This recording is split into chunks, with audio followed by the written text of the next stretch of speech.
नागपुरात वारंवार वीज खंडित होत असल्याने नागरिक संतप्त झाले आहे। पूर्व नागपुरात वारंवार वीज खंडित होत असल्याच्या विरोधात आज भाजपचे महापालिकेतील नेते बाल्या बोरकर यांच्या नेतृत्वात हिरवीनगर वीज उपकेंद्र परिसरात ठिय्या आंदोलन करण्यात आले। दीड महिन्यापासून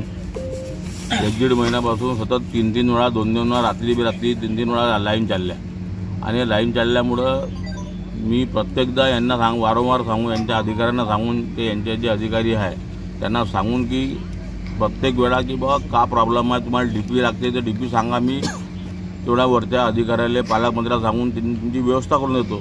पण यांच्या अजूनपर्यंत काही हे करत नाही आणि रोज रात्री बेरात्री 3 वेळा लाईन जाते, दुपारी लाईन जाते, केव्हा बी लाईन जाते। म्हणजे ह्या 1.5-2 महिन्यापासून सतत लाईनचा प्रकार सुरू आहे, लाईन बंदचा प्रकार सुरू आहे।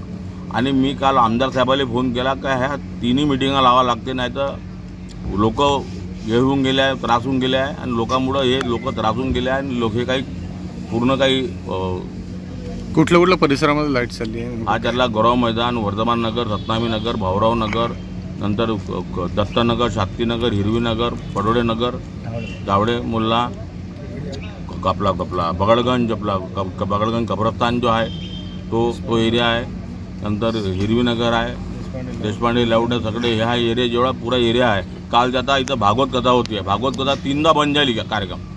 हा भागवत कथामध्ये तुमच्या घरासमोर भागवत कथा होती, तिथे 3दा लाईन सायंकाळची वेळेत गेली त्या भागवत कथामध्ये। आणि ते रोजच्या रोज लाईन जाणं ते एवढे उपाय आपल्याकडे आता गव्हर्नमेंट बी आहे, गव्हर्नमेंट फंड द्यायला तयार आहे, फंडिंग बी द्यायला तयार आहे, पण हे काम करायला तयार नाही।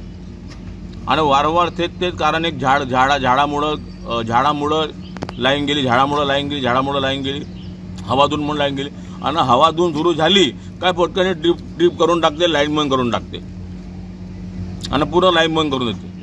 आता उन्हाळा आहे, लहान पोरं बारा आहे, आता शाळेची काही लोकांची एक्झाम चालू होणार आहे, इंजिनियर लोकांची एक्झाम चालू होणार आहे, बाकी लोकांची एक्झाम आहे, 10वी-12वी एक्झाम संपली तरी काय आलं, बाकी लोकांची एक्झाम चालू झाल्या ना आता।